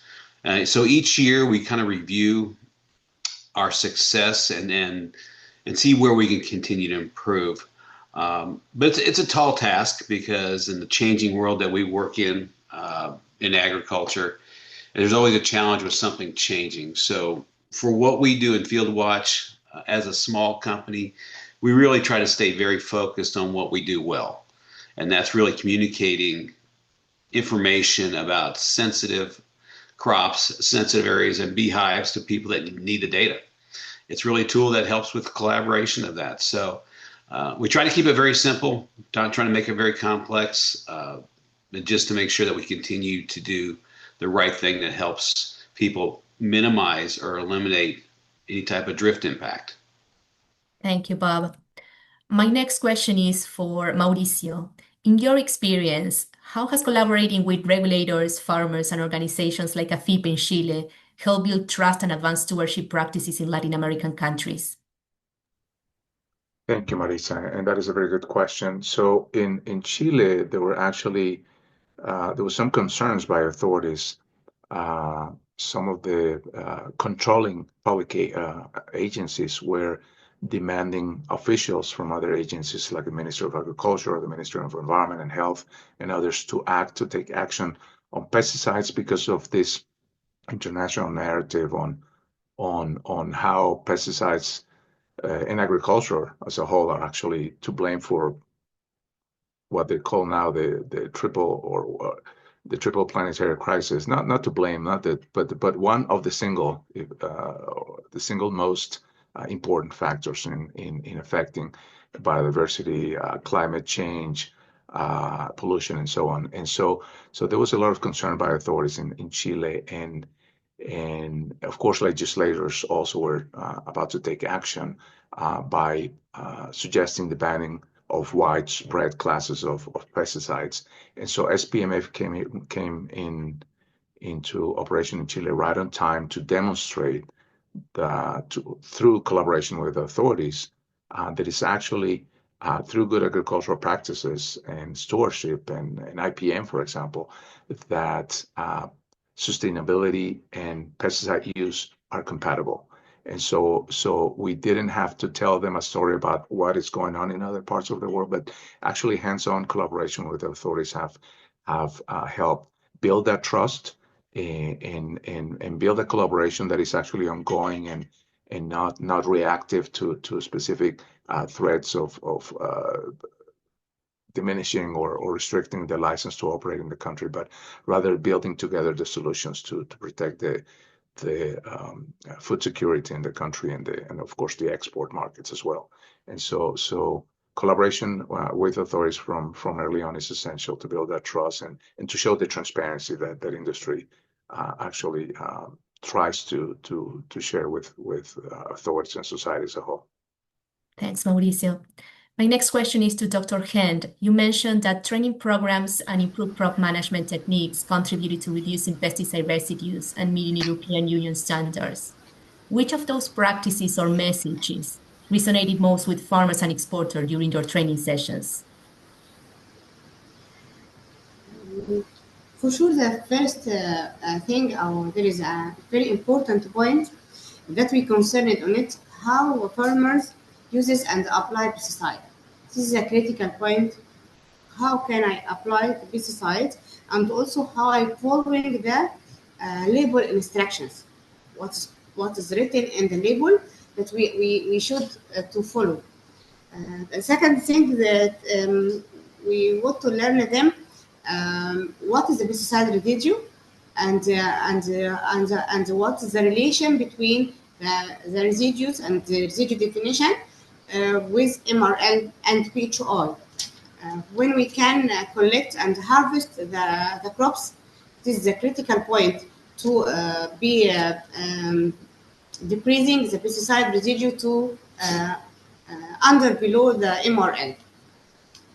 Also, what is the best practice to sampling or to collect sampling for lab tests? It is a critical point. Some of the farmers make some mistake in this point, and we concern also to what is the international regulation related to the pesticide residue and how to follow this regulation to can export by safely way.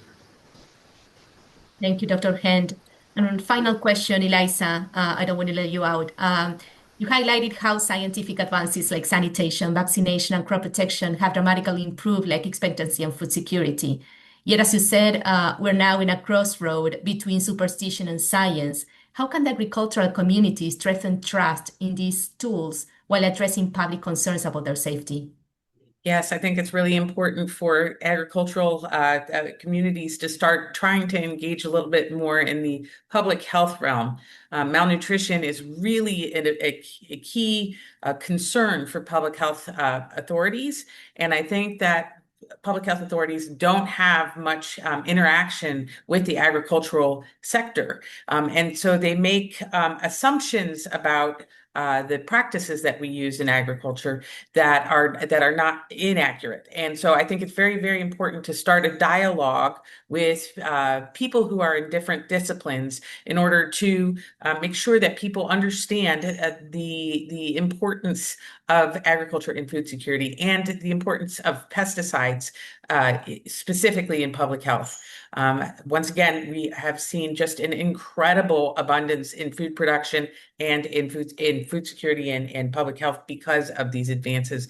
And I think people have started to take them for granted. And so it's really important through our to communicate our stewardship practices to guarantee public health on the back end, but also improve scientific communication with legislators, regulators, the consumers, and the greater community to make sure that we got access to the tools that have given us this unprecedented food security. Thanks, Eliza, and thanks also to the other panelists for your expertise and perspectives. So time's up for this panel, but up next, we'll watch a short video from Mexico that illustrates how to responsibly manage empty containers, an important part of stewardship practices. The video is in Spanish, but you'll be able to follow the key messages through the visuals. So let's watch the video.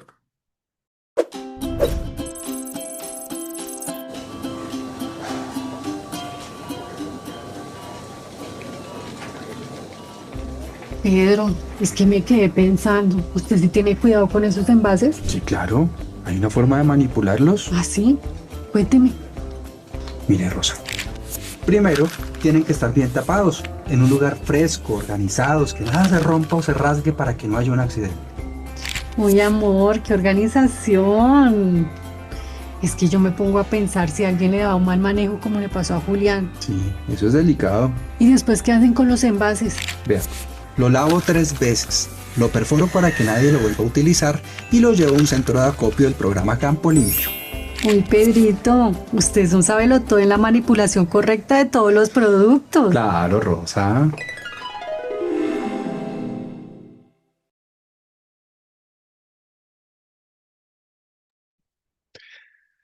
Thank you so much, Marissa, and thank you for that film. Uh, to me, it was short, but even though I don't speak Spanish, I enjoyed watching it, the characteristics in people's face, and it got across the message of safe storage of chemicals, but also the correct handling, the triple rinsing of packaging after it's been used. So yeah, so I want to switch speed a little bit.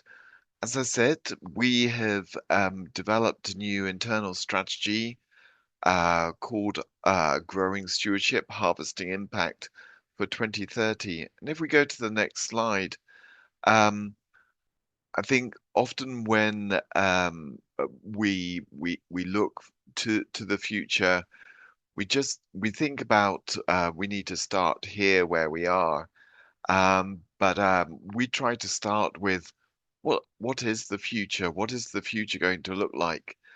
And part of the investigation was to ask AI, to ask Copilot, can you give us an illustration of what agriculture will look like, actually in this case in 2035, just to see what seems to be coming through. And there's a lot there that we already know about, the vertical farming, the automated mechanization, energy generation from the land as well, use of drones. But I think for me, yeah, this isn't doesn't capture everything, but it does show that uh, agriculture is going through one of those stages where it's really changing. And if we go to the next slide, please. It's actually not just agriculture changing, but also information, where people are getting information from. Please don't try to read this QR code. It's a dummy QR code. But thinking about a farmer, where in the future is a farmer going to get their information from? And by looking at that, we think what's already happening. And in Europe, AgriGuide are working very nicely uh, to develop labeling QR codes and barcodes so that farmers can receive information. If we go to the next slide, please. So what sort of information can be obtained through this? Well, of course, it can tell you about the product that you've bought, how to use it, what's best practice, but it can take things further on as well. This can be used as not just information provision, but also information monitoring, and then information guidance, taking into account the local conditions, what's happening on that day, bringing in weather data, and passing that information to application machinery so that you're developing a system where actually some of the requirements for stewardship, for extension, can be taken forward almost through an automated function. So if next slide, please. So this, as I said, this AgriGuide is being piloted in Europe. CropLife Europe, one of the teams, really keen to develop a single system for the whole global community, because I think that's one of the challenges that we face when everybody does things in a different way. It's like different languages. It's maybe hard to comprehend. But here's some messages of support for the AgriGuide. And I know the team is very keen to explore what can be done in terms of automatic information provision more internationally. Then if we go to the next slide. Sorry, I'm aware of the time. Just artificial intelligence, it offers so much potential.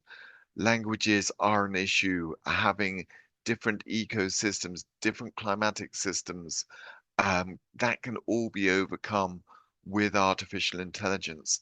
Going back to Liza's presentation, we do need to make sure that there's trusted and reliable information going into those, but AI is going to contribute so much.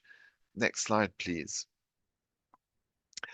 CropLife International has been working to develop some app-based virtual reality, seeing that you've got the potential of learning by doing with the scale of social media and ways that this can be taken forward. Virtual reality training can be gamified so that people return to the training because it's fun, because they want to do it. And as you see there, significant recall rates of information. Next slide, please. And of course, incredible advances in behavior sciences.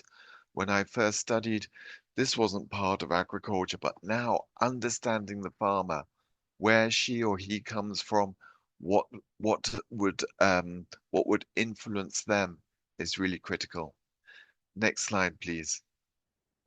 So I've whizzed through this, but just to emphasize this point that agriculture and the stewardship of agriculture have enormous potential for improvement in the near future.